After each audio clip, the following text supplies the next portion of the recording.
co-founder of the social news and entertainment website Reddit has been found dead. He certainly was a prodigy, although he never kind of thought of himself like that. He was totally unexcited about starting businesses and making money. There's a profound sense of loss tonight in Highland Park, Aaron Swartz's hometown, as loved ones say goodbye to one of the internet's brightest lights. Open access and computer activists are mourning his loss. An astonishing intellect. You talk to people who knew him. He was killed by the government, and MIT betrayed all of its basic principles. They wanted to make an example out of him, okay? Governments have an insatiable desire to control. He was potentially facing 35 years in prison and a $1 million fine. Raising questions of prosecutorial zeal, and I would say even misconduct. Have you looked into that particular matter and reached any conclusions? Growing up, I slowly had this process of realizing that all the things around me that people had told me were just the natural way things were, the way things always would be. They weren't natural at all. They were things that could be changed, and they were things that, more importantly, were wrong and should change. And once I realized that, there was really kind of no going back.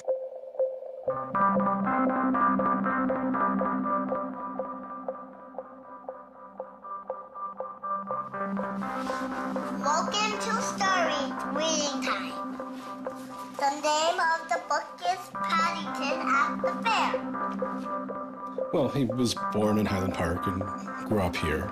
Aaron came from a family of 3 brothers, all extraordinarily bright.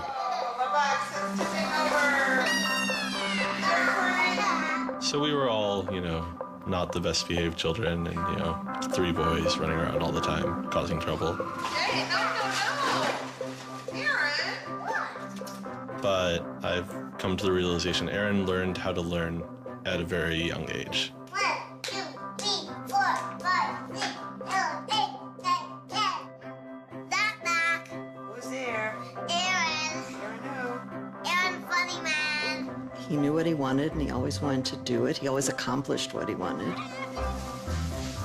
His curiosity was endless. Here's a little picture of what's a planet by. Each planet has a symbol.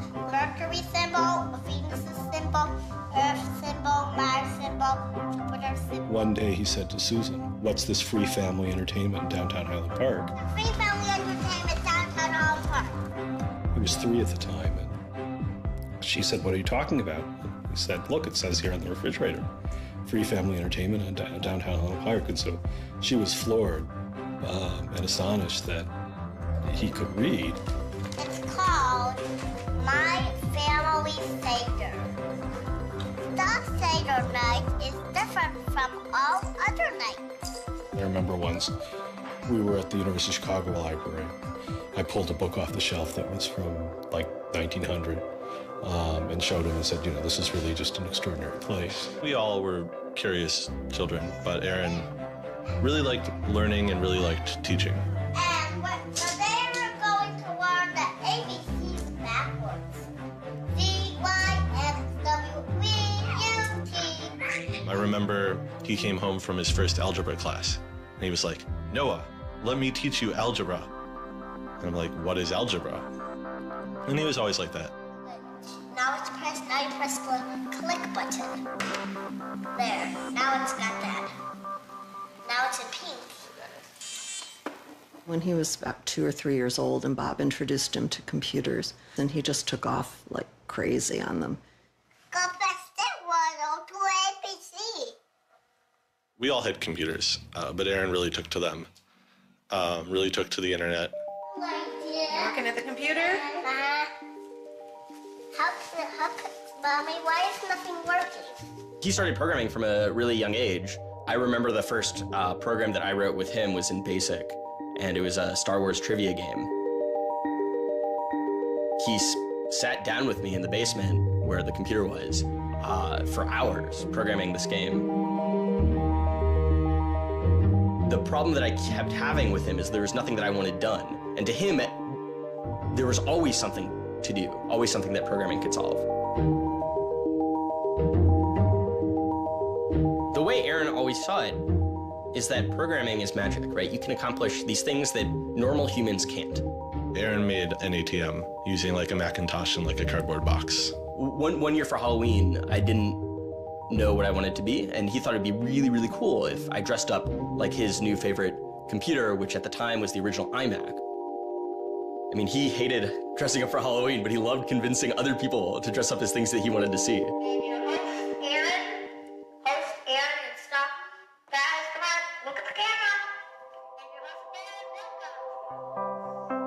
He made this website called The Info, where people can just fill in information. Like, I'm sure someone out there knows all about gold leafing. Why don't they write about that on this website? And then other people could come at a later point and read that information and edit the information if they thought it was bad. Not too dissimilar from Wikipedia, right? And this was before Wikipedia had begun, and this was developed by a 12-year-old in his room by himself, running on, you know, this tiny server using ancient technology. And one of the teachers responds like, "This is a terrible idea. You can't just like let anyone author the encyclopedia. The whole reason we have scholars is to write these books for us. How could you ever have such a terrible idea?"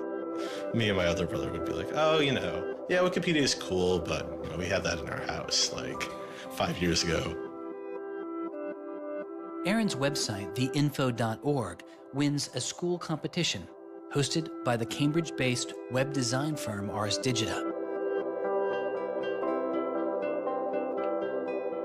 We all went to Cambridge for when he won the Ars Digita Prize, and you know, we had no clue what Aaron was doing. It was obvious that the prize was really important. Aaron soon became involved with online programming communities, then in the process of shaping a new tool for the web. He comes up to me, it's like, "Ben, there's this really awesome thing that I'm working on. You need to hear about it." I'm like, "Yeah, what is it?" He says, "It's this thing called RSS." And he explains to me what RSS is. I'm like, why is that useful, Aaron? Like, is any site using it? Like, why would I want to use it? There was this mailing list for people who were working on RSS and XML more generally. And there was a person on it named Aaron Swartz who was combative but very smart and who had lots of good ideas. And he didn't ever come to the face-to-face meetings. And they said, you know, when are you going to come out to one of these face-to-face meetings? And he said, you know, I don't think my mom would let me. I'm 14, I just turned 14. And so their first reaction was, well, you know, this colleague we've been working with all year was 13 years old while we were working with him, and he's only 14 now. And their second reaction was, Christ, we really want to meet him. You know, that's extraordinary. He was part of the committee that drafted RSS. What he was doing was to help build the plumbing for modern hypertext. And the piece that he was working on, RSS, was a tool that you can use to get summaries of things that are going on in other web pages. Most commonly, you would use this for a blog. You might have 10 or 20 people's blogs you want to read. You use their RSS feeds, these summaries of what's going on those other pages, to create a unified list of all the stuff that's going on. Aaron was really young, but he understood the technology and he saw that it was imperfect and looked for ways to help make it better.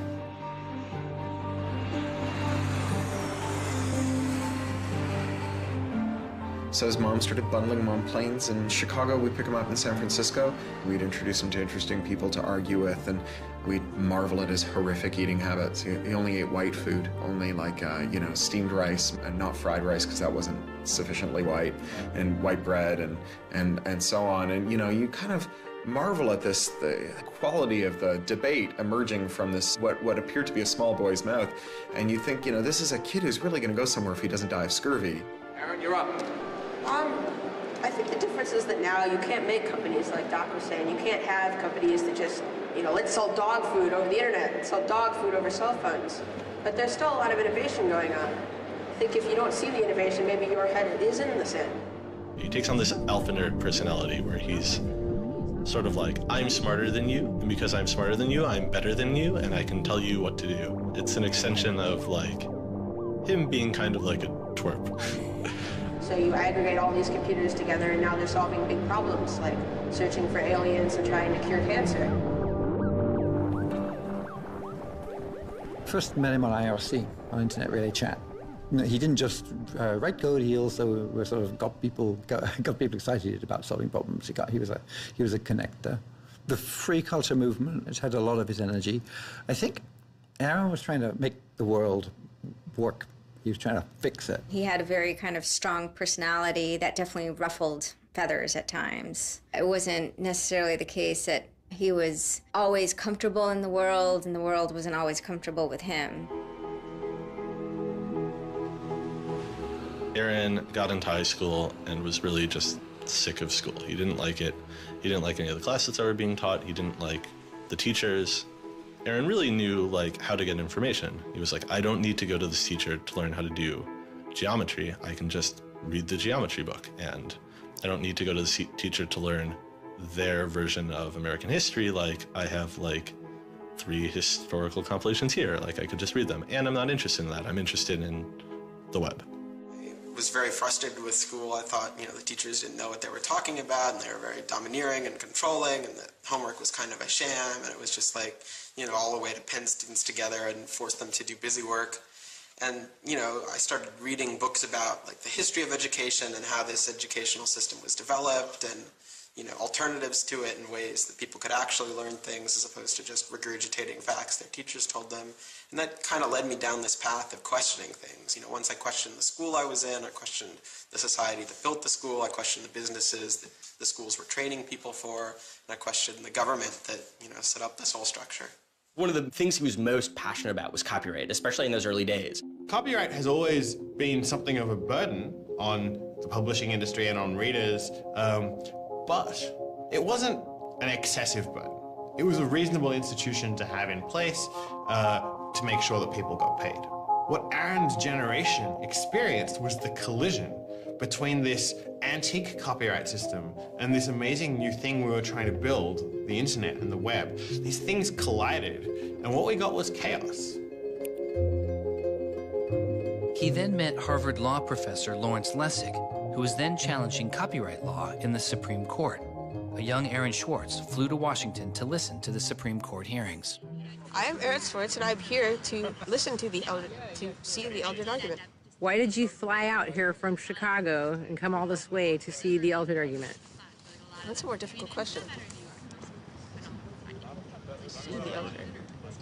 Because I don't know. It's very exciting to see the Supreme Court, especially such a prestigious case as this one.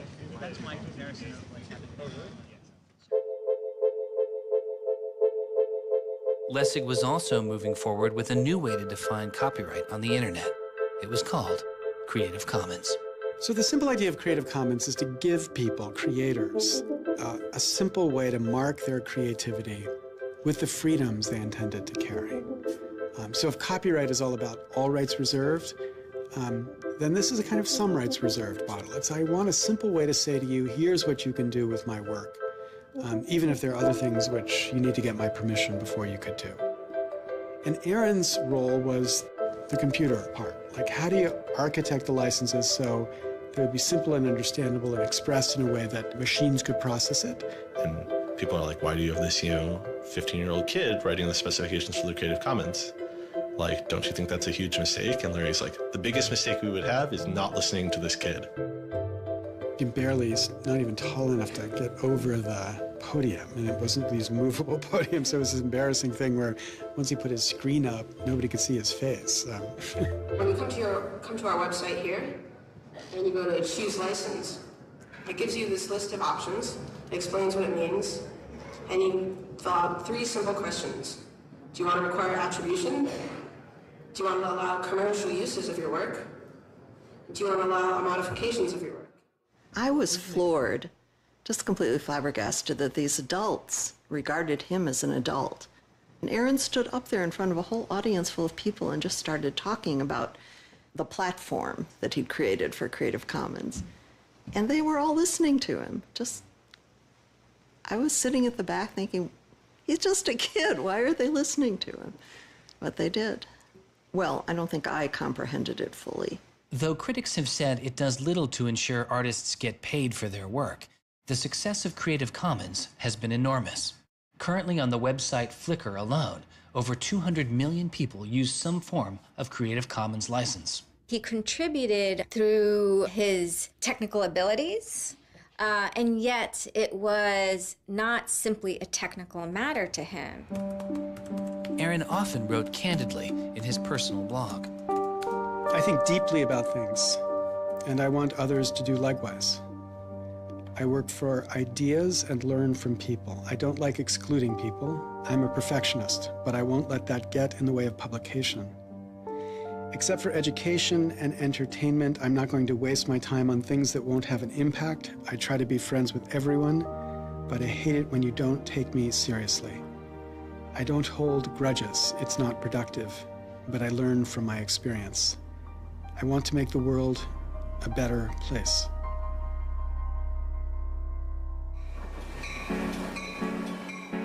In 2004, Schwartz leaves Highland Park and enrolls in Stanford University.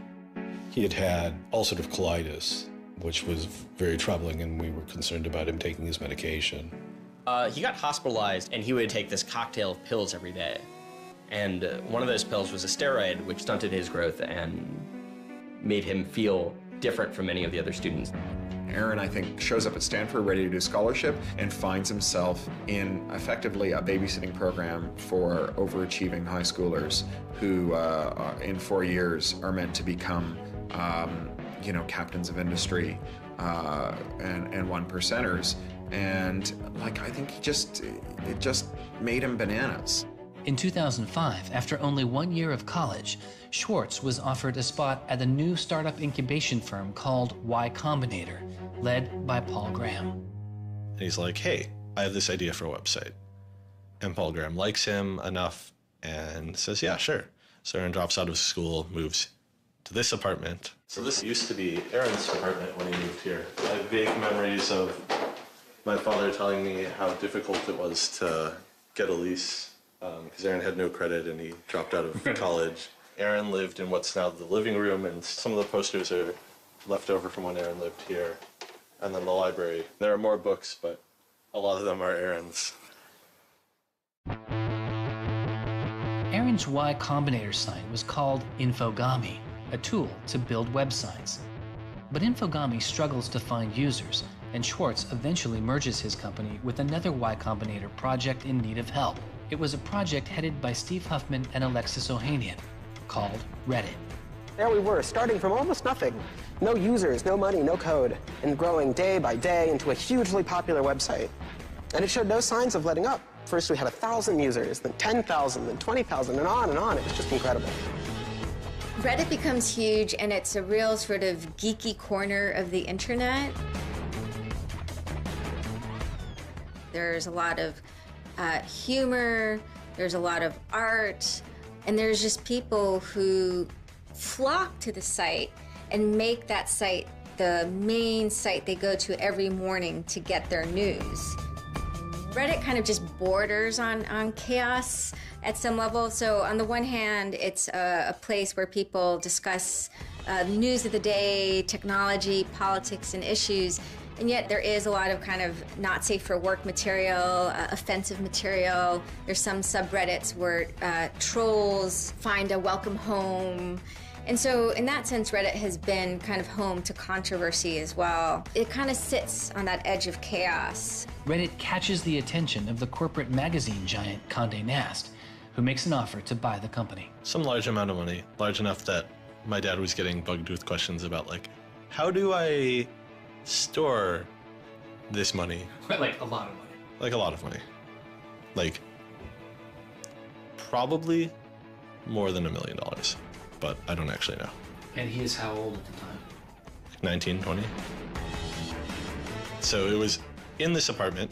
They like sat around on what predated these couches, hacking on Reddit.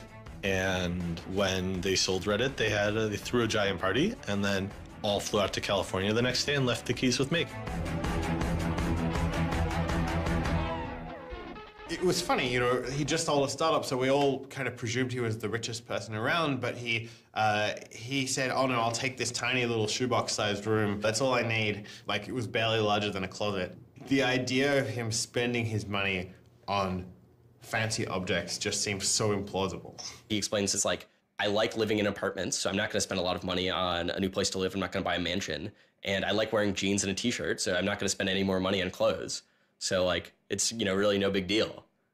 What is a big deal to Schwartz is how traffic flows on the internet and what commands our attention. In the old system of broadcasting, you were fundamentally limited by the amount of space in the airwaves. You know, you could only send out 10 channels over the airwaves of television, right? Or even with cable, you had 500 channels. On the internet, everybody can have a channel. Everyone can get a blog or a MySpace page. Everyone has a way of expressing themselves. And so what you see now is not a question of who gets access to the airwaves. It's a question of who gets control over the ways you find people. You know, you start seeing power centralizing in sites like Google, these sort of gatekeepers that tell you where on the internet you want to go, the people who provide you your sources of news and information. So it's not, you know, only certain people have a license to speak. Now everyone has a license to speak. It's a question of who gets heard. After he started working in San Francisco at Condé Nast, he comes into the office and they want to give him a computer with all this crap installed on it and say that he can't install any new things on his computer, which to a developer is outrageous, right? From the first day, he was complaining about all this stuff. Gray walls, gray desks, gray noise. The first day I showed up here, I simply couldn't take it. By lunchtime, I had literally locked myself in a bathroom stall and started crying. I can't imagine staying sane with someone buzzing in my ear all day, let alone getting any actual work done. Nobody else seems to get work done here either. Everybody's always coming into our room to hang out and chat or invite us to play the new video game system that Wired is testing. He really had different aspirations that were politically oriented. And Silicon Valley just doesn't really quite have that culture that orients technical activity for the purposes of political goals. Aaron hated working for a corporation. They all hate working for Condé Nast, but Aaron is like the only one who's not going to take it. And Aaron basically gets himself fired by not showing up to work ever. It was said to be a messy breakup. Both Alexis Ohanian and Steve Huffman declined to be interviewed for this film. He rejected the business world. One of the really important things to remember about that choice when Aaron decided to kind of leave startup culture is that he was also leaving behind the things that had made him, you know, famous and well-loved, and, you know, he was at risk of letting down fans. He got to where he was supposed to be going and had the self-awareness and the orneriness to realize that he had climbed the mountain of shit to pluck the single rose and discovered that he'd lost his sense of smell. And rather than sit there and insist that it wasn't as bad as it seemed, and he did get the rose in any event, he climbed back down again, which is pretty cool. The way Aaron always saw it is that programming is magic, right? You can accomplish these things that normal humans can't by being able to program. So if you had magical powers, would you use them for good or to make you mountains of cash? Schwartz was inspired by one of the visionaries he had met as a child, the man who had invented the World Wide Web, Tim Berners-Lee. In the 1990s, Berners-Lee was arguably sitting on one of the most lucrative inventions of the 20th century. But instead of profiting from the invention of the World Wide Web, he gave it away for free. It is the only reason the World Wide Web exists today. Aaron is certainly deeply influenced by Tim. Tim is certainly a very prominent early internet genius who doesn't in any sense cash out. He's not at all interested in how he's going to figure out how to make $1 billion. People would have seen, there's money to be made there. So there would have been lots of little webs instead of one big one. And one little web, and lots of little webs doesn't work because you can't follow links from one to the other. You know, you had to have the critical mass for this thing was the entire planet. So it's not going to work unless the whole planet can get on board.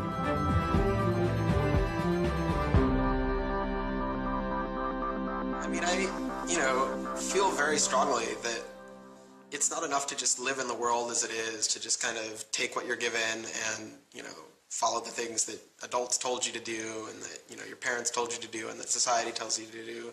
I think you should always be questioning. I take this very scientific attitude that everything you've learned is just provisional, that, you know, it's always open to recantation or refutation or questioning. And I think the same applies to society. Once I realized that there were real serious problems, fundamental problems that I could do something to address, I didn't see a way to forget that. I didn't see a way not to. We just started spending a lot of time just kind of as friends. We would just talk for hours into the night.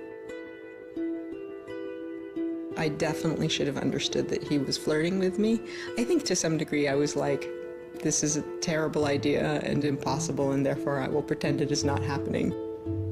As my marriage was breaking down and I was really stuck without anywhere to go, we became roommates and brought my daughter over. We moved in and furnished a house, and it was really peaceful. Like, my life had not been peaceful for a while, and really neither had his.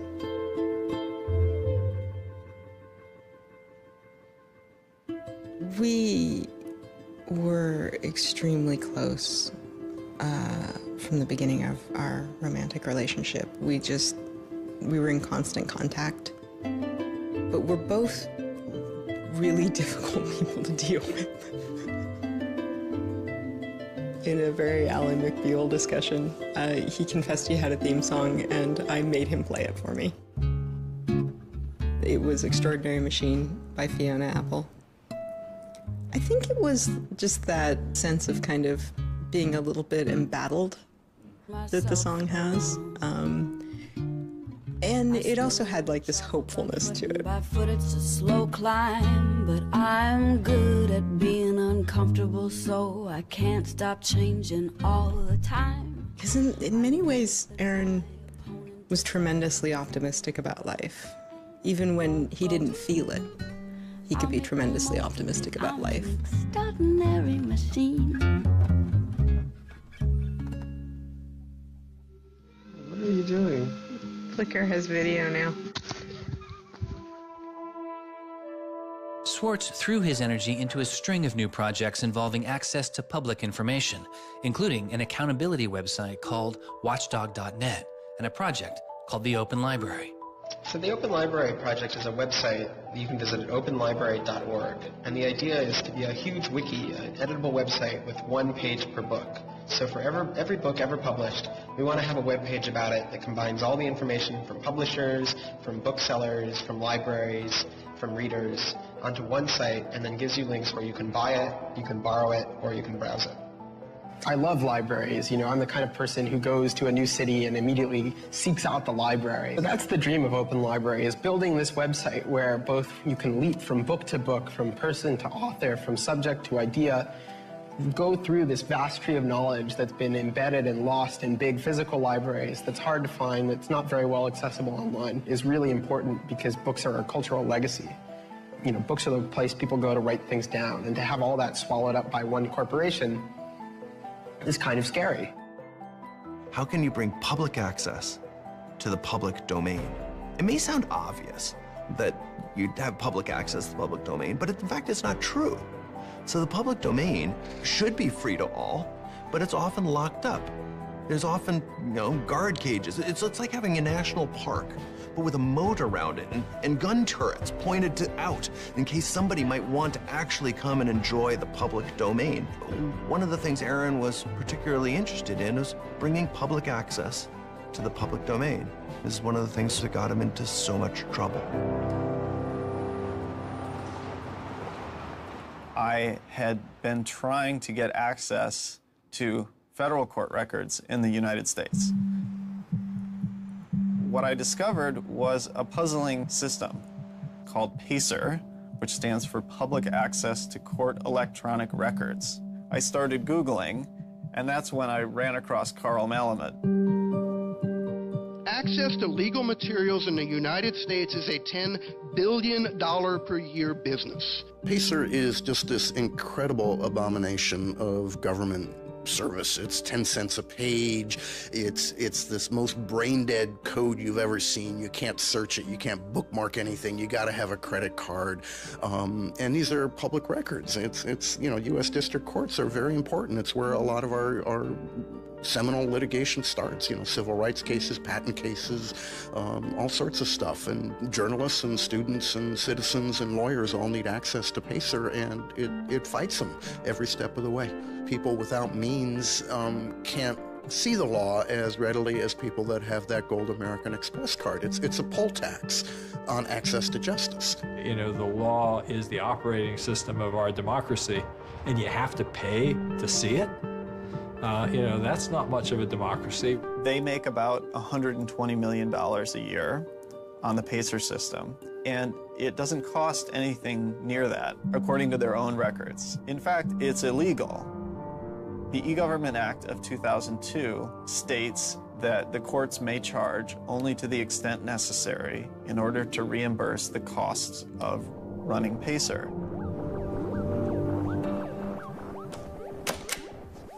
As the founder of public.resource.org, Malamud wanted to protest the PACER charges.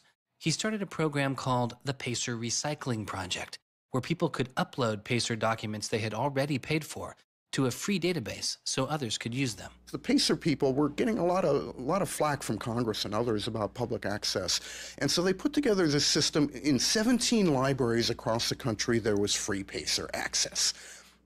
You know, that's one library every 22,000 square miles, I believe, so it wasn't like really convenient. I encouraged volunteers to join the so-called Thumb Drive Corps and download docs from the public access libraries, upload them to the PACER recycling site. People take a thumb drive into one of these libraries and they download a bunch of documents and they send them to me.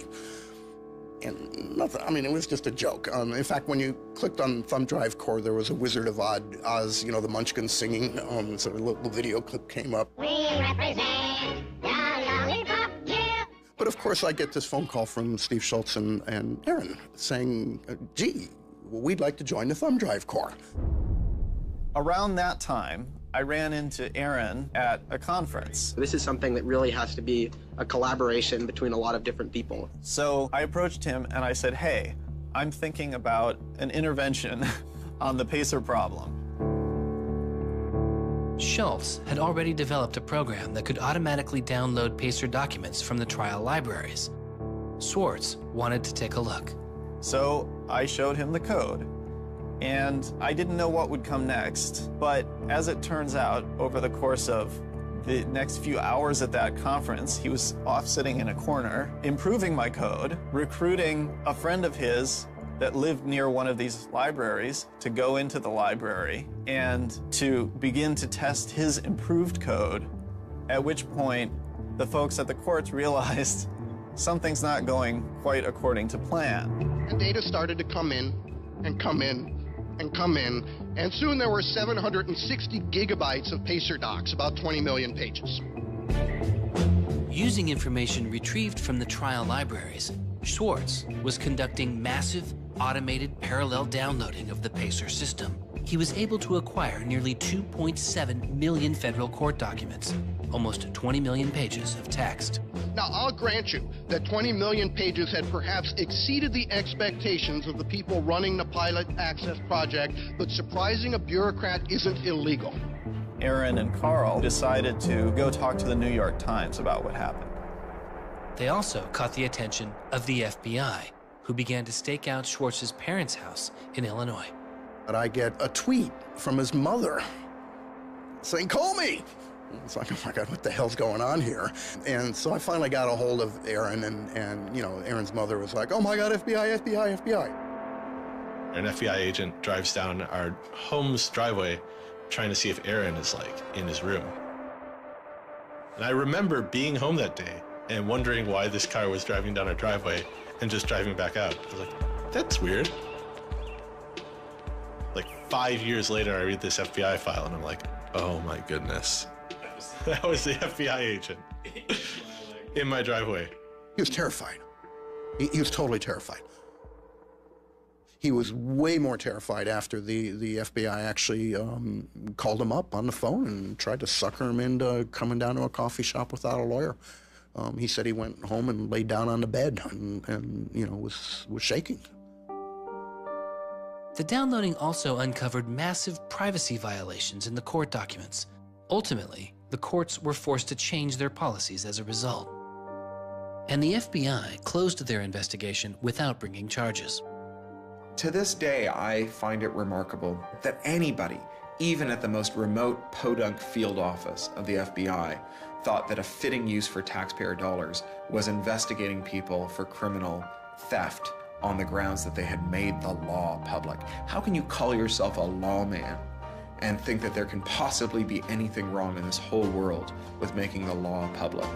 Aaron was willing to put himself at risk for the causes that he believed in. Bothered by wealth disparity, Schwartz moves beyond technology and into a broader range of political causes. I went into Congress and I invited him to come and hang out and intern for us for a while so that he could learn, you know, the political process. He was sort of learning about a new community, a new set of skills, and kind of learning to hack politics. It seems ridiculous that miners should have to hammer away until their whole bodies are dripping with sweat, faced with the knowledge that if they dare to stop, they won't be able to put food on the table that night, while I get to make larger and larger amounts of money each day just by sitting and watching TV. But apparently the world is ridiculous. So I co-founded a group called the Progressive Change Campaign Committee, and what we try and do is we try and organize people over the internet who care about progressive politics and moving the country in a more progressive direction to kind of come together, join our email list, join our campaigns, and help get progressive candidates elected all across the country. The group is responsible for igniting the grassroots effort behind the campaign to elect Elizabeth Warren to the Senate. He might have thought it was a dumb system, but he came in and he said, I need to learn this system because it can be manipulated like any, you know, like any social system. But his passion for knowledge in libraries didn't take a back seat. Aaron began to take a closer look at institutions that publish academic journal articles.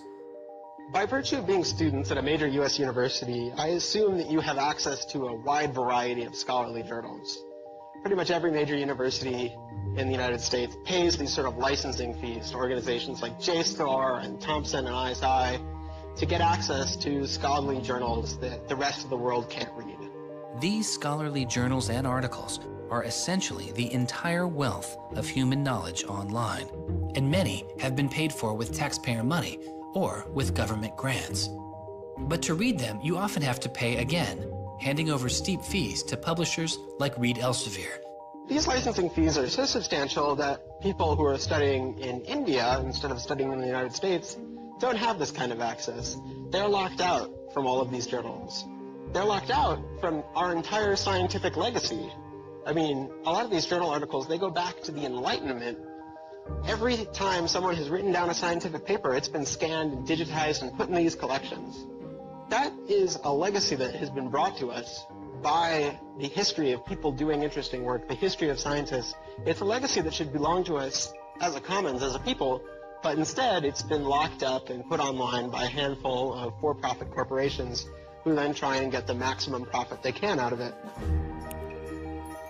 So a researcher paid by the university or the people publishes a paper, and in the very, very last step of that process, after all the work is done, after all the original research is done, the thinking, the lab work, the analysis, after everything is done at that last stage, then the researcher has to hand over his or her copyright to this multi-billion-dollar company. And it's sick. It's an entire economy built on volunteer labor. And then the publishers sit at the very top and scrape off the cream. Talk about a scam. One publisher in Britain made a profit of $3 billion last year. I mean, what a racket. JSTOR is just a very, very small player in that story, but for some reason, JSTOR is the player that Aaron decided to confront. He'd gone to some conference around open access and open publishing, and I don't know who the person from JSTOR was, but I think at some point Aaron asked the question, like, how much would it cost to open up JSTOR in perpetuity? And they gave some, I think it was $200 million, something that Aaron thought was totally ridiculous. Working on a fellowship at Harvard, he knew users on MIT's famously open and fast network Nextdoor had authorized access to the riches of JSTOR. Schwartz saw an opportunity. You have a key to those gates. And with a little bit of shell script magic, you can get those journal articles. On September 24th, 2010, Schwartz registered a newly purchased Acer laptop on the MIT network under the name Gary Host. The client name was registered as Ghost Laptop. He doesn't hack JSTOR in the traditional sense of hacking. The JSTOR database was organized, so it was completely trivial to figure out how you could download all the articles in JSTOR because it was basically numbered. It was basically, / number article 444,024. Then 25, then 26. He wrote a Python script called keepgrabbing.py, which was like keep grabbing one article after another. The next day, Ghost Laptop begins grabbing articles, but soon the computer's IP address is blocked. For Schwartz, it's barely a bump in the road. He quickly reassigns his computer's IP address and keeps downloading. Well, JSTOR and MIT take a number of steps to try to interfere with this when they notice that this is happening. And when the more modest steps don't work, then at a certain stage, JSTOR just cuts off MIT from having access to the JSTOR database. So there's this kind of cat and mouse game around getting access to the JSTOR database. Aaron ultimately, obviously, is the cat because he has more technical capability than the JSTOR database people do in defending them. And eventually, there was an unlocked supply closet in the basement of one of the buildings. And he went, instead of going through Wi-Fi, he went down there and he just plugged his computer directly into the network and just left it there with an external hard drive downloading these articles to the computer. Unknown to Schwartz, his laptop and hard drive had been found by authorities. They didn't stop the downloads. Instead, they installed a surveillance camera. They found the computer in this room in the basement of an MIT building. They could have unplugged it. They could have waited for the guy to come back and said, dude, what are you doing? Cut it out. Who are you? And they could have done all that kind of stuff, but they didn't. What they wanted to do was film it to gather evidence to make a case. That's the only reason you film something like that.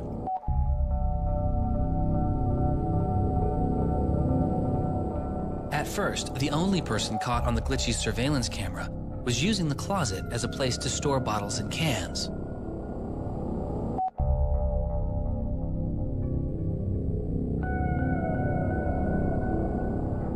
But days later, it caught Schwartz.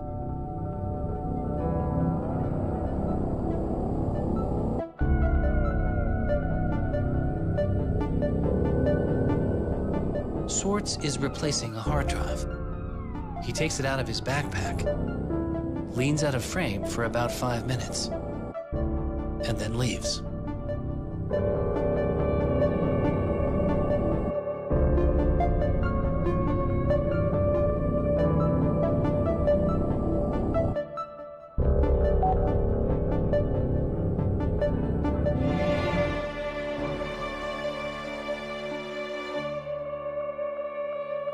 And then they organized a stakeout where as he was biking home from MIT, these cops came out from either side of the road or something like that and started going after him.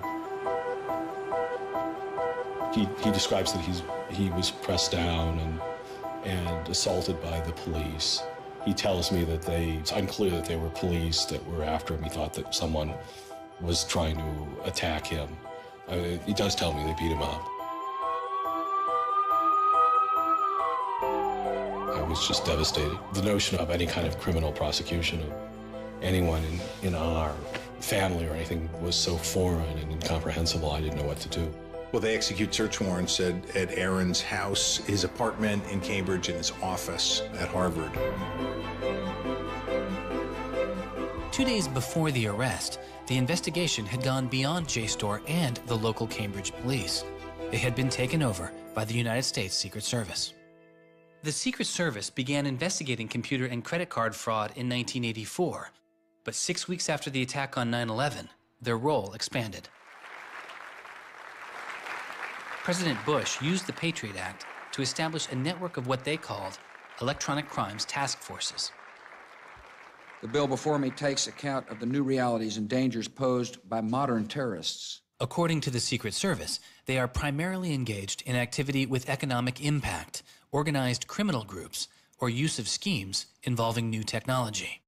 The Secret Service turned Schwartz's case over to the Boston U.S. Attorney's Office. There was a guy in the U.S. Attorney's Office who had the title head of the Computer Crimes Division or Task Force. I don't know what else he had going, but you're certainly not much of a computer crimes prosecutor without a computer crime to prosecute. So he jumped on it, kept it for himself, didn't assign it to someone else within the office or the unit, and that's Steve Hyman. Prosecutor Stephen Hyman has been largely out of public view since the arrest of Aaron Swartz, but he can be seen here in an episode of the television show American Greed, filmed around the time of Aaron's arrest. He is describing his previous case against the notorious hacker Alberto Gonzalez, a case that garnered Hyman enormous press attention and accolades. Gonzalez masterminded the theft of over 100 million credit card and ATM numbers, the largest such fraud in history. Here, Hyman, describing Gonzalez, gives his view on the hacker mindset. These guys are driven by a lot of the same things that we're driven by. They have an ego, they like challenge, and of course they like money and everything you can get from money. One of the suspects implicated in the Gonzalez case was a young hacker named Jonathan James. Believing Gonzalez's crimes would be pinned on him, James committed suicide during the investigation.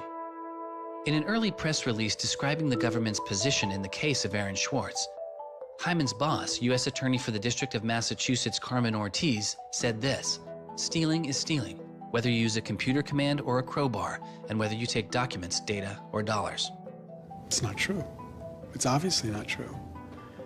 I'm not saying it's harmless, and I'm not saying that we shouldn't criminalize stealing of information, but you've got to be much more subtle in trying to figure out exactly which kinds of harms are harmful here. So the thing about a crowbar is every time I break into a place with a crowbar, I do damage. There's no doubt about it.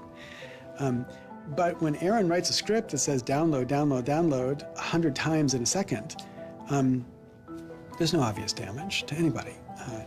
If he does that for the purpose of gathering an archive to do academic research on it, there is never any damage to anybody. He wasn't stealing, he wasn't selling what he got or giving it away. He was making a point, as far as I could tell. The arrest took its toll on Swartz. He just wouldn't talk about it.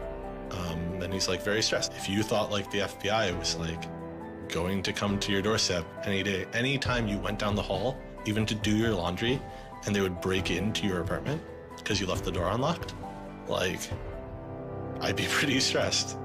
And it was clear. And so Aaron was always sort of like in like a dour mood.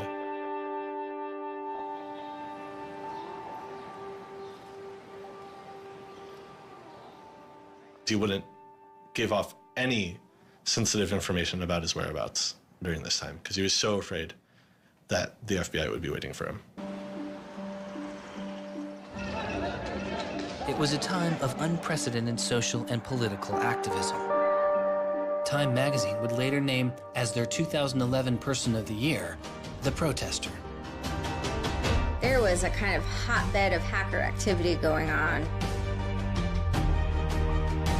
WikiLeaks had released a trove of diplomatic cables. Manning had been under arrest at the time. It was unknown whether he was the source of the leak. Anonymous, which is a kind of protest ensemble that has a lot of hackers in its ranks, were going on various sprees of sorts. If you compare that to what he did, his stuff should have been left behind for MIT and JSTOR to deal with in a kind of private, professional manner. It should have never gotten the attention of the criminal system. It just didn't belong there.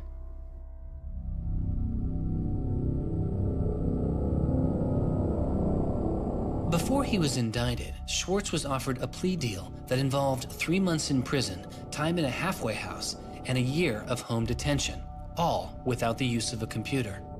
It was on the condition that Swartz plead guilty to a felony. Here we are. We have no discovery, no evidence whatsoever about what the government's case is, and we have to make this immense decision where the lawyer is pushing you to do this, the government is giving you a non-negotiable demand, and you're told that your likelihood of prevailing is small, so whether you're guilty or not, you're better off taking the deal. Boston has its own computer crimes division. Lots of lawyers, probably more lawyers than they need.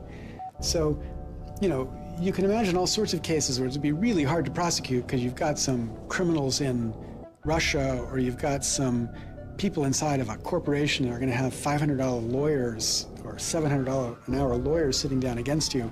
And then you've got this case with this kid, which is pretty easy to prove that he did something, and he's already marked himself as a troublemaker with the FBI, so why not go as tough as you can in here against that guy? It's good for you, the prosecutor. It's good for the Republic because you're fighting all those terrorist types. I was so scared.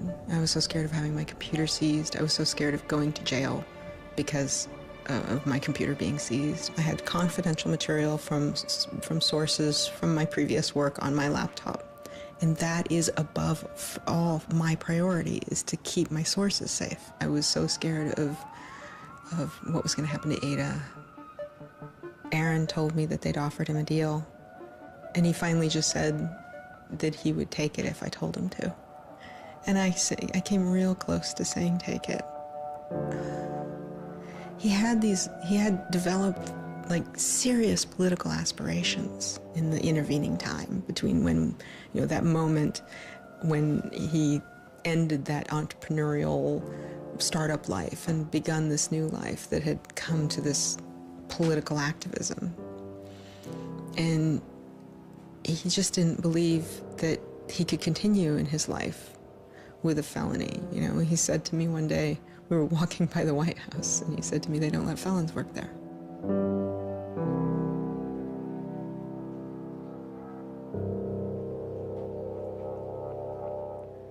And, you know, he really wanted that to be his life. He hadn't killed anybody. He hadn't hurt anybody. He hadn't, like, stolen money. He hadn't done anything that seemed felony worthy, right? And there is this idea that, like, there's no reason that he should be labeled a felon and taken away his right to vote in many states for doing what he did. Like, that's just outrageous. Like, it makes sense for him to be, you know, maybe fined a bunch of money or, you know, asked not to come back to MIT again. But, like, to be a felon, to face jail time. Schwartz turned down the plea deal. Hyman redoubled his efforts. Hyman continued to press us at all levels. Even with the physical evidence seized from Aaron's Acer computer, hard drive, and USB drive, the prosecutors needed evidence of his motives. Why was Aaron Schwartz downloading articles from JSTOR, and just what did he plan to do with them? The government claims that he was planning to publish these. We don't really know whether that was his real intention, because Aaron also had a history of doing projects where he'd analyze giant data sets of articles in order to learn interesting things about them. The best evidence for that was that when he was at Stanford, he also downloaded the whole Westlaw legal database. In a project with Stanford law students, Schwartz had downloaded the Westlaw legal database. He uncovered troubling connections between funders of legal research and favorable results. He did this amazing analysis of for-profit companies giving money to law professors who wrote law review articles which were then beneficial to, like, Exxon during an oil spill, right? So it was a very corrupt system of funding, you know, vanity research.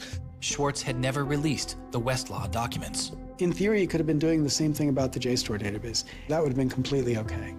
If he were, on the other hand, intending to create a competitive service to JSTOR, like we're going to set up our own, you know, access to the Harvard Law Review and charge, you know, money for it, then, you know, okay, now it seems like criminal violation because you're commercially trying to exploit this material, but it's kind of crazy to imagine that's what he was doing. So, but then there's the middle case. Well, what if he was just trying to liberate it for all of the developing world? But depending on what he was doing, it creates a very different character to how the law should be thinking about it. The government was prosecuting him as if this was like a commercial criminal violation, like stealing a whole bunch of credit card records. It was that kind of crime. I don't know what he was going to do with that database, but I heard from a friend of his that Aaron had told him he was going to analyze the data for evidence of corporate funding of climate change research that led to biased results. And I totally believe that. I was just told that Steve wanted to talk to me. And I thought, maybe this is a way I could get out of this. Just exit the situation. And I didn't want to live in fear of having my computer seized. I didn't want to live in fear of having to go to jail on a contempt of court charge if they tried to compel me to decrypt my computer. When they came to me and said, Steve wants to talk to you, that seemed reasonable. They offered Norton what is known as a Queen for a Day letter, or a proffer. It allowed prosecutors to ask questions about Aaron's case. Norton would be given immunity from prosecution herself for any information she revealed during the meeting. I didn't like it. I told my lawyers repeatedly that this seemed fishy. I didn't like this. I didn't want immunity. I didn't need immunity. I hadn't done anything. But they were really, really stringent that they did not want me meeting the prosecutor without immunity. But just to be clear, this is a Queen for a Day deal, a proffer. Right, a proffer letter. In which you basically handed information over to them in exchange for protection from prosecution. So it wasn't handing information over. It was, at least that's not how I saw it. It was just having a discussion, having an interview with them. Well, they're asking you questions. They're asking me questions. And they can ask about whatever they want. Right. And whatever they learn, I really, right. And I repeatedly tried to go in naked. I repeatedly tried to turn down the proffer letter. I was ill. I was being pressured by my lawyers. I was confused. I was not doing well by this point. I was depressed and I was scared and I didn't understand the situation I was in. I had no idea why I was in this situation. I hadn't done anything interesting, much less wrong. We went out of our minds. Aaron was clearly very distraught about it. We were very distraught about it. Aaron's attorneys were very distraught about it. We tried to get Quinn to change attorneys. I was very unused to being in a room with large men, well-armed, that are continually telling me I'm lying and that I must have done something. I told them that this thing that they were prosecuting wasn't a crime. I told them that they were on the wrong side of history. I used that phrase. I said, you're on the wrong side of history. And they looked bored. They didn't even look angry. They just looked bored. And it began to occur to me that we weren't having the same conversation. I mean, I told them plenty of things about, why people would download journal articles, and eventually, I don't remember what was around it. I mentioned that he'd done this blog post, the Guerrilla Open Access Manifesto. This is the Guerrilla Open Access Manifesto, supposedly written in July 2008 in Italy. Information is power. But like all power, there are those who want to keep it for themselves. The world's entire scientific and cultural heritage, published over centuries in books and journals, is increasingly being digitized and locked up by a handful of private corporations. Meanwhile, those who have been locked out are not standing idly by. You've been sneaking through holes and climbing over fences, liberating the information locked up by the publishers and sharing them with your friends. But all this action goes on in the dark, hidden underground. It's called stealing or piracy, as if sharing a wealth of knowledge were the moral equivalent of plundering a ship and murdering its crew. But sharing isn't immoral, it's a moral imperative. Only those blinded by greed would refuse to let a friend make a copy. There's no justice in following unjust laws. It's time to come into the light and, in the grand tradition of civil disobedience, declare our opposition to this private theft of public culture. The manifesto itself was allegedly written by 4 different people and also edited by Norton. But it was Schwartz who had signed his name to it. When it's over, I go immediately to Aaron and tell him everything I can remember about it. And he gets very angry. The things that I'd done shouldn't have added up that way. I hadn't done anything wrong, and everything had gone wrong. But I was never...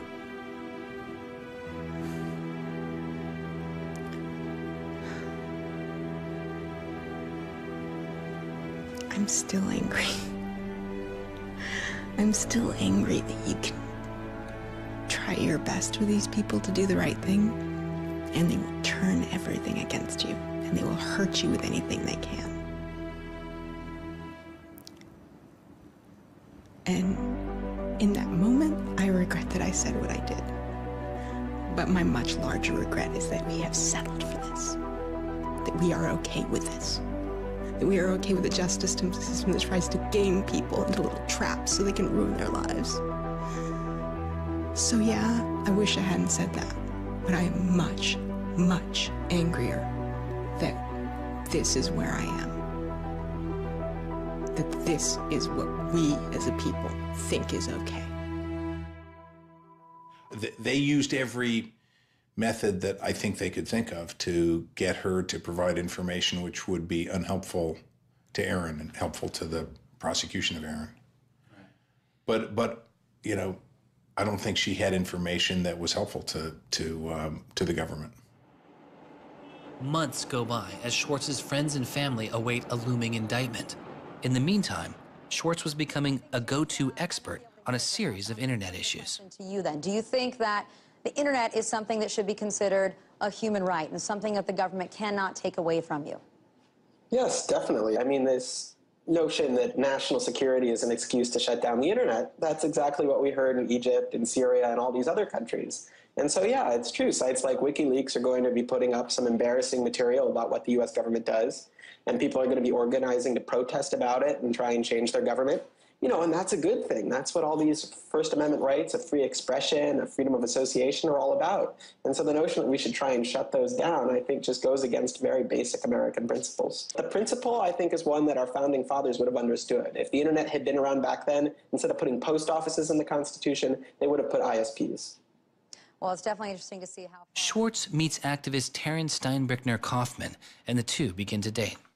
We need a massive global public outcry. If there's no massive global public outcry, it won't create any change. You know, 4 people in this city should cause a massive global public outcry. You know, we need a petition signer. Without telling her specifics, he warned her he was involved in something he called simply the bad thing.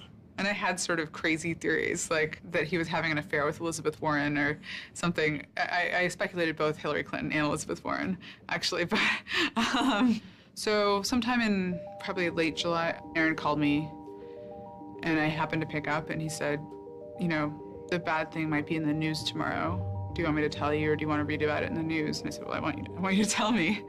And he said, well, I've been arrested for downloading too many academic journal articles, and they want to make an example out of me. And I was like, that's it? That's the big fuss? Really? Like, this doesn't sound like a very big deal. On July 14th, 2011, federal prosecutors indict Schwartz on 4 felony counts. He gets indicted on the same day that like 2 people in England who are part of LulzSec get arrested, and like a few other real hackers.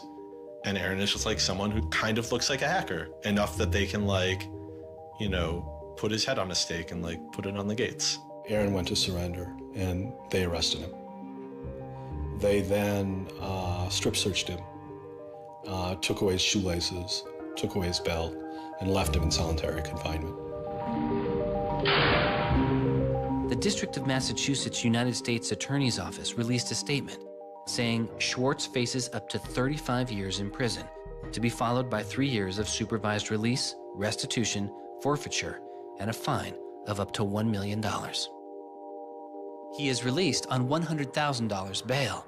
The same day, the primary victim in the case, JSTOR, formally drops all charges against Schwartz and declines to pursue the case. JSTOR, they weren't our friends, they weren't helpful or friendly to us, but they also were just kind of like, we're not part of this. JSTOR and their parent company, Ithaca, also sidestepped requests to talk with this film. But at the time, they released a statement saying it was the government's decision whether to prosecute, not JSTOR's. And so it's our belief that with that, the case will be over. That we should be able to get Steve Hyman to drop the case or settle it in some rational way. And the government refused. Why? Well, because I think they wanted to make an example out of Aaron. And they said they wanted, the reason why they wouldn't move on requiring a felony conviction and jail time was that they wanted to use this case as a case of for deterrence. They told us that. They told you that? Yes. This was going to be an example? Yes. He was going to be an example? Yes. Steve Hyman said that.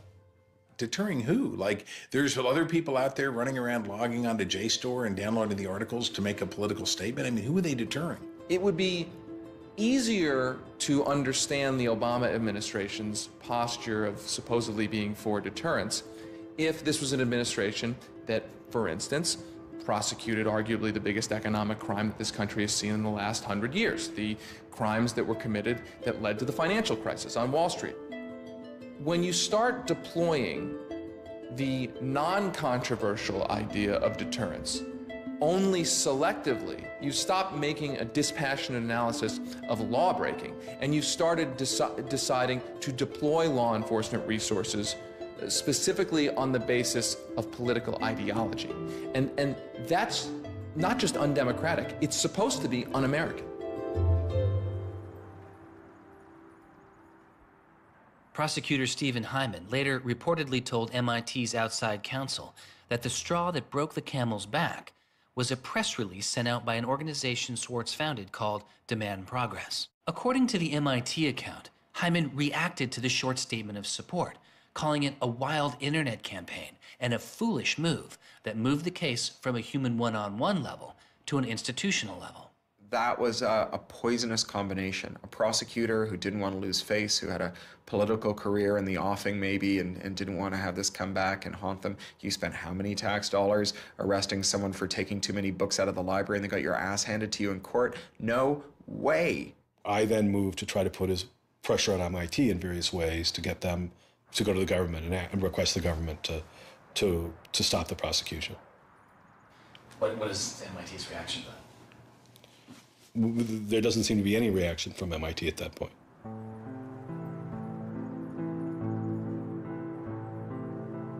MIT doesn't defend Aaron, which to people inside of the MIT community seems outrageous because MIT is a place that encourages hacking in the biggest sense of the word. At MIT, the idea of going and running around on roofs and tunnels that you weren't allowed to be in was not only a rite of passage, it was part of the MIT tour.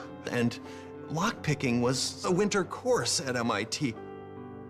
They had the moral authority to stop it in its tracks. MIT never stood up and took a position of saying to the feds, don't do this. We don't want you to do this. You're overreacting. This is too strong, that I'm aware of. They acted kind of like any corporation would. They helped the government. They didn't help us unless they felt they had to, and they never tried to stop it. MIT declined repeated requests to comment, but they later released a report saying they attempted to maintain a position of neutrality and believed Hyman and the U.S. Attorney's Office did not care what MIT thought or said about the case. MIT's behavior seemed really at odds with the MIT ethos, right? You could argue that MIT turned a blind eye and that was okay for them to do. But taking that stance, taking that neutral stance in and of itself was taking a pro-prosecutor stance. If you look at Steve Jobs and Steve Wozniak, they started by selling a blue box, which was a thing designed to defraud the phone company. If you look at Bill Gates and Paul Allen, they initially started their business by using computer time at Harvard, which was pretty clearly against the rules. The difference between Aaron and the people I just mentioned is that Aaron wanted to make the world a better place. He didn't just want to make money. Swartz continues to be outspoken on a variety of internet issues. You know, the reason the internet works is because of the competitive marketplace of ideas. And what we need to be focusing on is getting more information about our government, more accessibility, more discussion, more debate. But instead, it seems like what Congress is focused on is shutting things down. Aaron thought he could change the world just by explaining the world very clearly to people.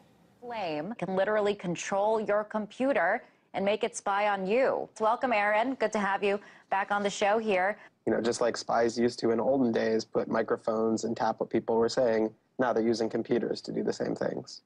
Schwartz's political activity continues, his attention turning to a bill moving through Congress designed to curb online piracy. It was called SOPA.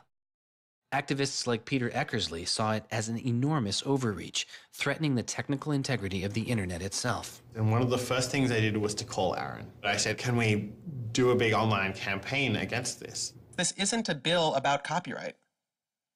It's not? No, he said. It's a bill about the freedom to connect. Now I was listening. And he thought about it for a while and then said yes. And he went and founded Demand Progress.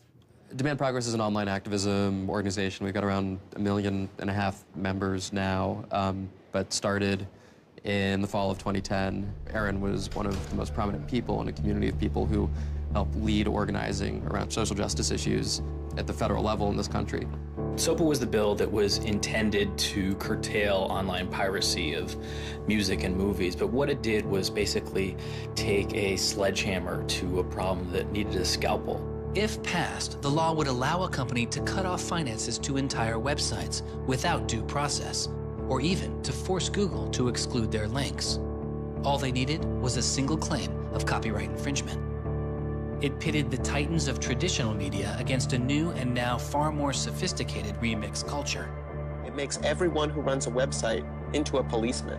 And if they don't do their job of making sure nobody on their site uses it for anything that's even potentially illegal, the entire site can get shut down without even so much as a trial. This was over the top. I mean, this was a catastrophe.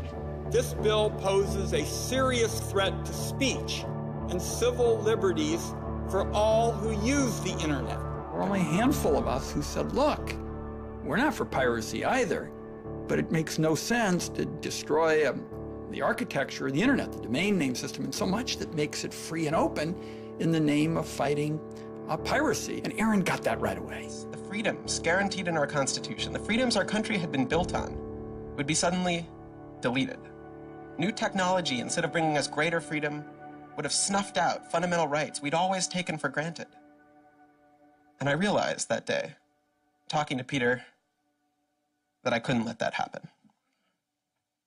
When SOPA was introduced in October 2011, it was considered inevitable. Our strategy when it first came out was to hopefully slow the bill down, maybe weaken it a little bit, but even we didn't think that we would be able to stop this bill. Having worked in Washington, what you learn is that typically in Washington, the legislative fights are fights between different sets of corporate moneyed interests. They're all duking it out to pass legislation. And the fights that are the closest are when you have one set of corporate interests against another set of corporate interests, and they're financially equally matched in terms of campaign contributions and lobbying. Those are the closest ones. The ones that aren't even fights, typically, are ones where all the money is on one side, all the corporations are on one side, and it's just millions of people on the other side. I haven't seen anything like PIPA and SOPA in all my time in public service. There were more than 40 United States senators on that bill as co-sponsors. So there were already a long, long way to getting the 60 votes to have it clear all the procedural hoops. Even I began to doubt myself. It was a rough period. Schwartz and Demand Progress were able to marshal enormous support, using traditional outreach combined with commonly used voice over IP to make it very easy for people to call Congress. I've never met anybody else who was able to operate at his level, both on the technological side and on the campaign strategy side. Millions of people contacted Congress and signed anti-SOPA petitions. Congress was caught off guard. There was just something about watching those clueless members of Congress debate the bill, watching them insist they could regulate the internet and a bunch of nerds couldn't possibly stop them. I am not a nerd. I'm just not enough of a nerd. Maybe we ought to ask some nerds what this thing really does. Let's have a hearing, bring in the nerds. Really? Nerds? You know, I think actually the word you're looking for is experts. To enlighten you so your laws don't backfire, break the internet. We use the term geek, but we're allowed to use that because we are geeks. The fact that it got as far as it did without them talking to any technical experts reflects the fact that there is a problem in this town. I'm looking for somebody to come before this body and testify in a hearing and say, this is why they're wrong. There used to be an office that provided science and technology advice, and members could go to them and say, help me understand XYZ. And Gingrich killed it. He said it was a waste of money. Ever since then, Congress has plunged into the dark ages. I don't think anybody really thought that SOPA could be beaten, including Aaron. I think it was worth trying, but it didn't seem winnable. And I remember maybe a few months later, I remember him just turning to me and being like, I think we might win this. And I was like, that would be amazing. Calls to Congress continue. When the domain hosting site GoDaddy becomes a supporter of the bill, tens of thousands of users transferred their domain names in protest. Within a week, a humbled GoDaddy reverses their position on SOPA. When the Congress people that supported the record and movie industries realized that there was this backlash, they kind of scaled the bill back a little bit. You could see the curve happening. You could see that that our arguments were starting to resonate. It was like Aaron had been striking a match and it was being blown out. Striking another one was being blown out. And finally he'd managed to catch enough kindling that the flame actually caught, and then it turned into this roaring blaze. On January 16th, 2012, the White House issued a statement saying they didn't support the bill. And then this happened. I'm a big believer that we should be dealing with issues of piracy and we should deal with them in a serious way, but this bill is not the right bill. When Jimmy Wales put his support towards blacking out Wikipedia, the #5 most popular website in the world. This is a website that's on several % of all of the clicks on anywhere on the internet. Wikipedia went black, Reddit went black, Craigslist went black, phone lines on Capitol Hill flat out melted. Members of Congress started rushing to issue statements retracting their support for the bill that they were promoting just a couple days ago. Within 24 hours, the number of opponents of SOPA in Congress went from this to this. To see congressmen and senators slowly flip sides throughout the day of the blackout was pretty unbelievable. There was like a 100 representative swing. And that was when, as hard as it was for me to believe, after all this, we had won. The thing that everyone said was impossible, that some of the biggest companies in the world had written off as kind of a pipe dream, had happened. We did it. We won. This is a historic week in internet politics, maybe American politics. The thing that we heard from people in Washington, D.C., from staffers on Capitol Hill was they received more emails and more phone calls on SOPA blackout day than they'd ever received about anything. I think that was an extremely exciting moment. This was the moment when the internet had grown up politically. It was exhilarating because it's hard to believe it actually happened. It's hard to believe a bill with so much financial power behind it didn't simply sail through the Congress. And not only did it not sail through, it didn't pass at all. It's easy sometimes to feel like you're powerless, like when you come out in the streets and you march and you yell and nobody hears you. But I'm here to tell you today, you are powerful. So yeah, maybe sometimes you feel like you're not being listened to, but I'm here to tell you that you are. You are being listened to. You are making a difference. You can stop this bill if you don't stop fighting. Stop PIPA. Stop SOPA. Some of the biggest internet companies, to put it frankly, would benefit from a world in which their little competitors could get censored. We can't let that happen.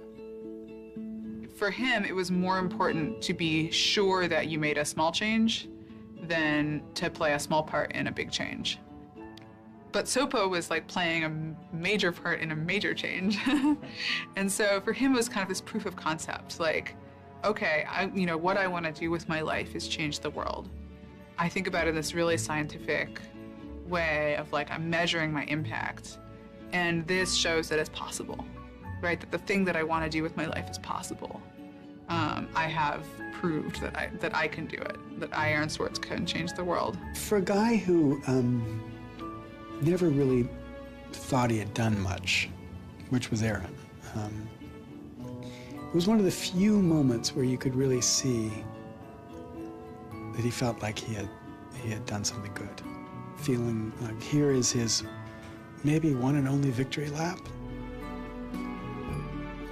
Everyone said there was no way we could stop SOPA. We stopped it.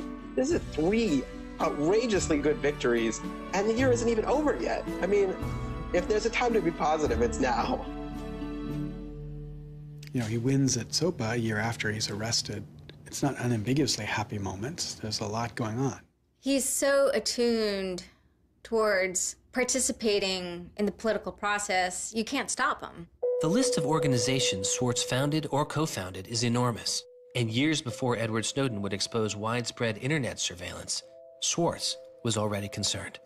It is shocking to think that the accountability is so lax that they don't even have sort of basic statistics about how big the spying program is. And if the answer is, oh, we're spying on so many people we can't possibly even count them, then that's an awful lot of people, right? It would be one thing if they said, look, you know, we know the number of telephones we're spying on, we don't know exactly how many real people that corresponds to, but they just came back and said, we can't give you a number at all.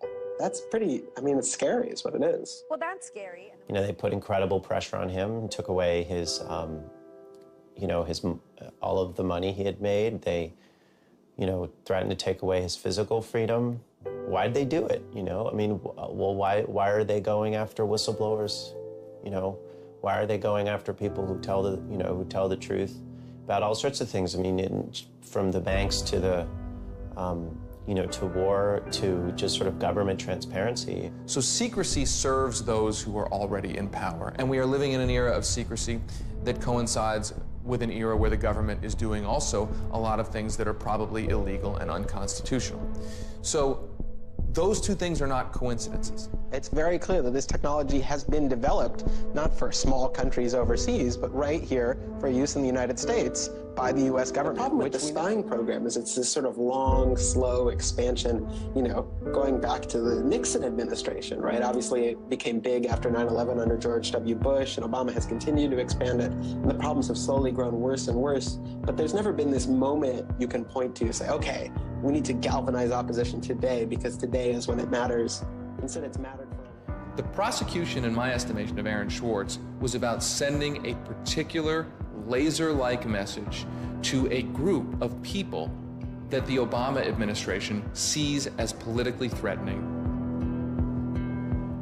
And that is essentially the hacker, the information, and the democracy activist community. And the message that the Obama administration wanted to send to that particular community was, in my estimation, we know you have the ability to make trouble for the establishment. And so we are going to try to make an example out of Aaron Swartz to scare as many of you as possible into not making that trouble.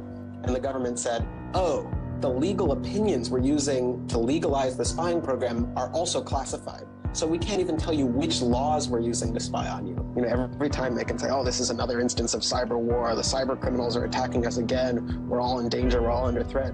They use those as excuses to push through more and more dangerous laws. And so just to follow that up, like personally, how do you feel the fight is going, I guess? It's up to you. I know, but we gotta like, you know. You know,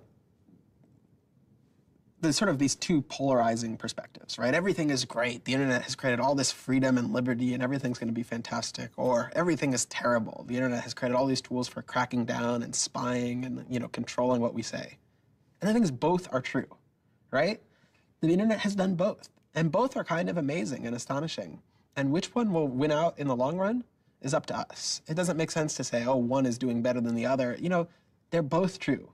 And it's up to us which ones we emphasize and which ones we take advantage of, because they're both there and they're both always going to be there.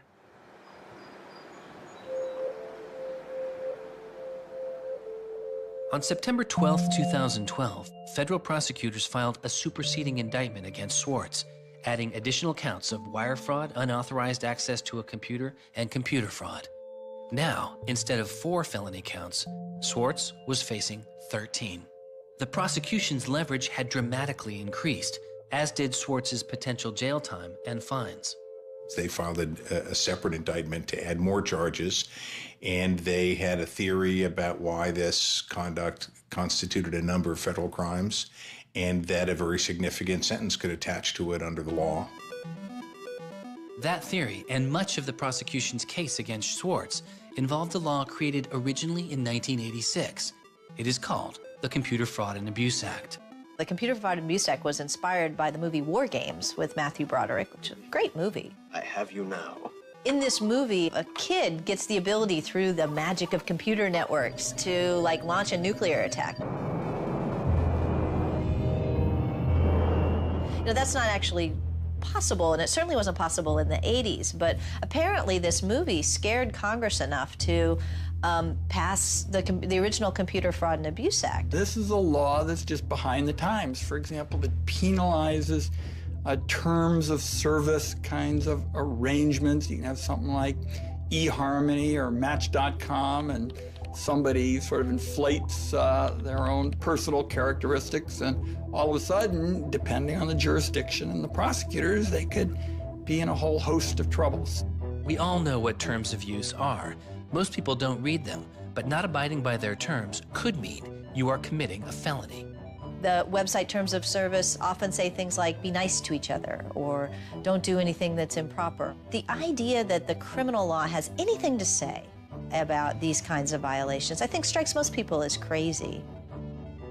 The examples get even more crazy.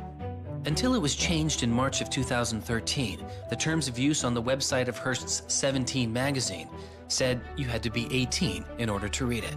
I would say that the way the CFAA has been interpreted by the Justice Department, we are probably all breaking the law. Vague and prone to misuse, the CFAA has become a one-size-fits-all hammer for a wide range of computer-related disputes. Though not the only factor in his case, 11 of the 13 charges against Schwartz involved the Computer Fraud and Abuse Act.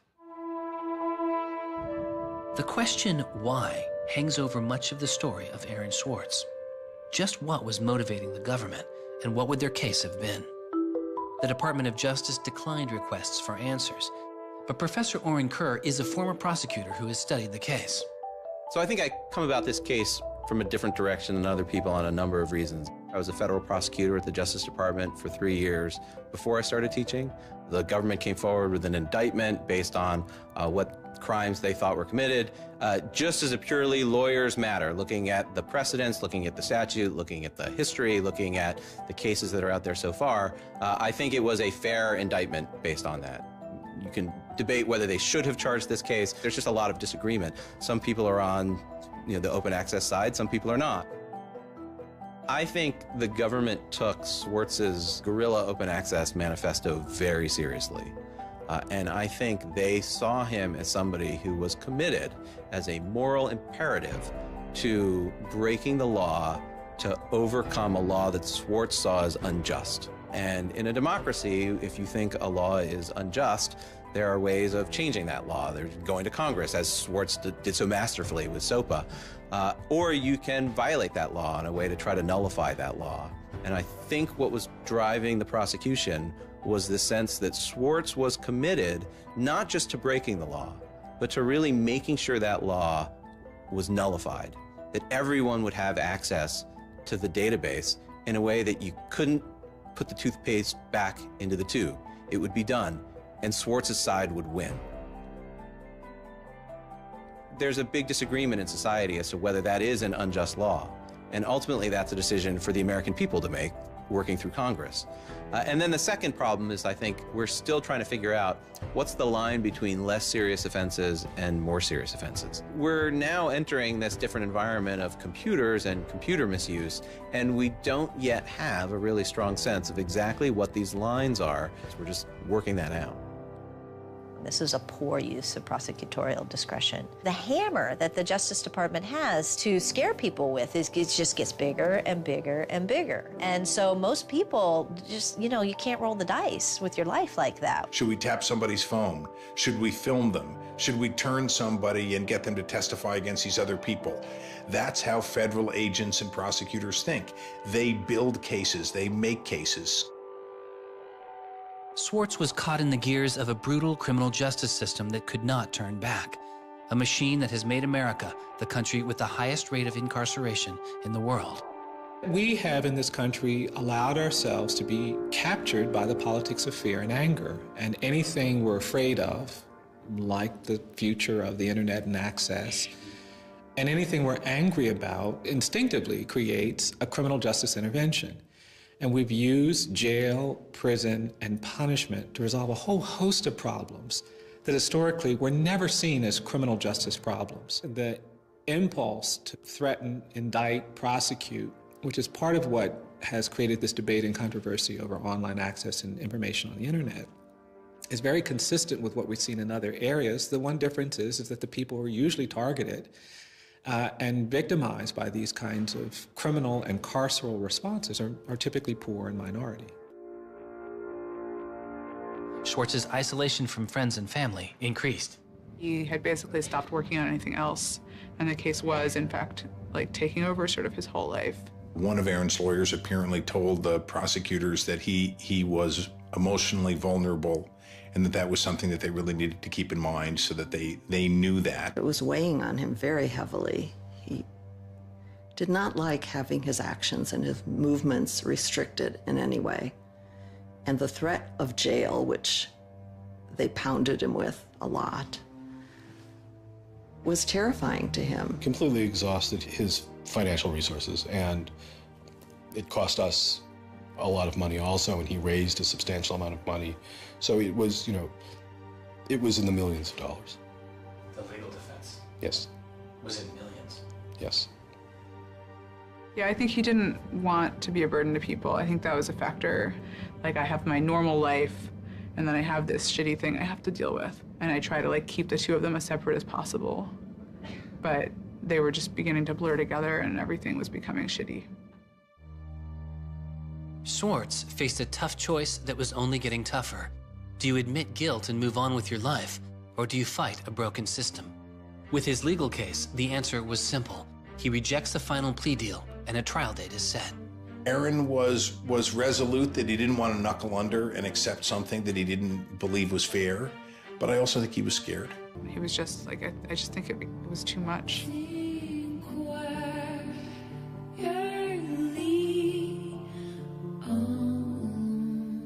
I got a phone call late at night.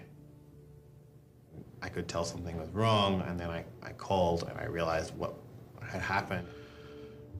A co-founder of the social news and entertainment website Reddit has been found dead. Police say 26-year-old Aaron Swartz killed himself yesterday in his Brooklyn apartment. I just thought, we've lost one of the most creative minds of our generation. It was like the whole world fell apart at that moment.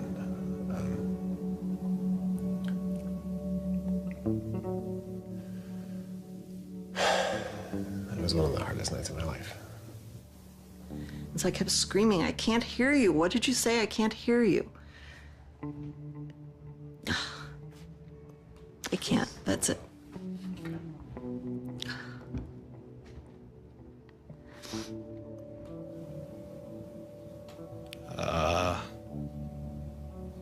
Yeah, none of it made any sense. And really still doesn't.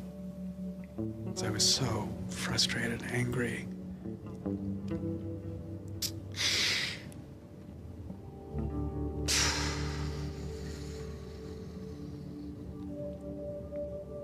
I tried to explain it to my kids. My 3-year-old told me that the doctors would fix him.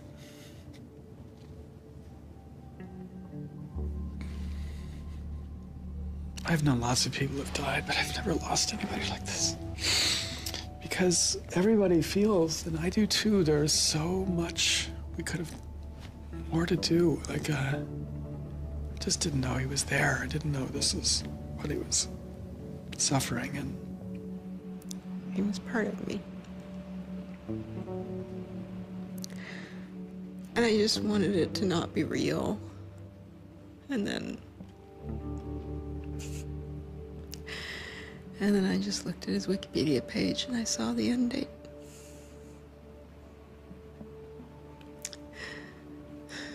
To 2013.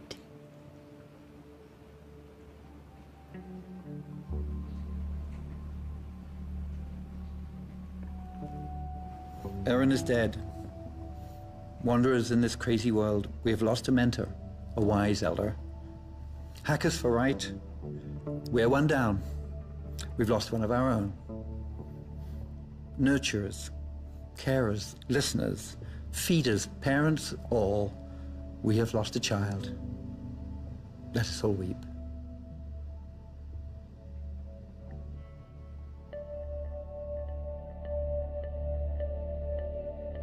My first thought was, well, what if nobody even notices? Because it wasn't clear to me how salient he was. I had never seen anything quite like the outpouring I saw. The net just lit up. I mean, everyone was trying to explain it in their own way, but I've never seen people grieve on Twitter before. People were visibly grieving online. He was the internet's own boy, and the old world killed him. We are standing in the middle of a time when great injustice is not touched. Architects of the financial meltdown have dinner with the president regularly. In the middle of that time, the idea that this was what the government had to prosecute just seems absurd if it weren't tragic.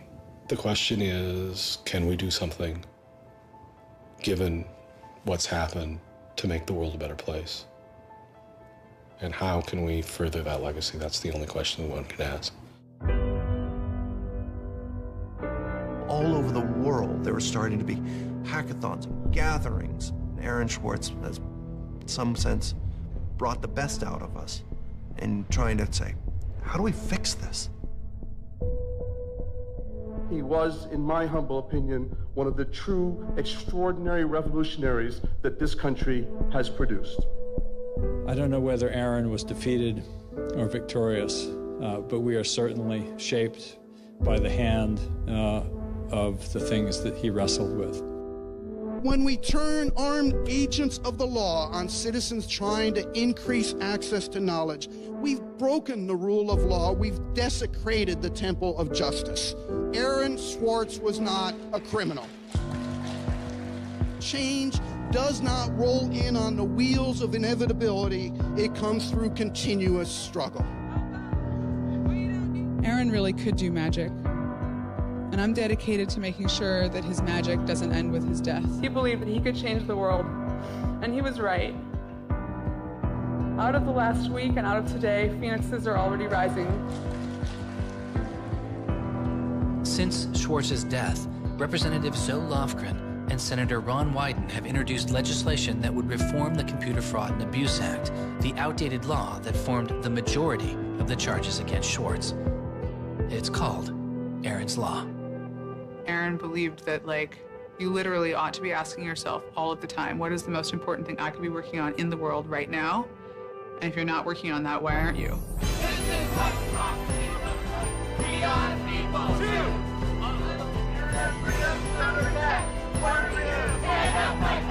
Internet freedom is under attack. What do we do? Hey, hey, go home. Minorities have got to go. Hey, hey. I wish we could change the past, but we cannot. But we can change the future, and we must. We must do so for Aaron. We must do so for ourselves. We must do so to make our world a better place, a more humane place, a place where justice works and access to knowledge becomes a human right. So there was a kid back in February from Baltimore, 14 years old, who had access to JSTOR. And he'd been spelunking through JSTOR after reading something. And he figured out a way to do early tests for pancreatic cancer. And pancreatic cancer kills the shit out of you because we detect it way too late. By the time we detect it, it's already too late to do anything about it. He sent emails off to the entire oncology department at Johns Hopkins, you know, hundreds of them.